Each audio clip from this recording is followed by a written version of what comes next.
Mano, você é muito invejosa, né, velho? Eu não sou invejosa, só tô achando estranho que eu não fui nem convidada. Ué, tá na hora de você entender qual é o seu lugar, né? Ai, caralho.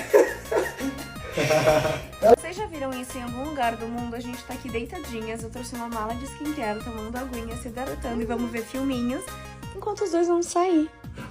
Rolezar. Passando perfume. Passando perfume na nossa cara. Falem onde vai ser o Escovando o dente. Manda no DM. Gente, não que era isso? nem É pra pra ir escovar o bafudo e ser sesento. Eu quero... Pelo menos eu não comecei a ficar com uma menina 2 semanas e já tô apaixonado.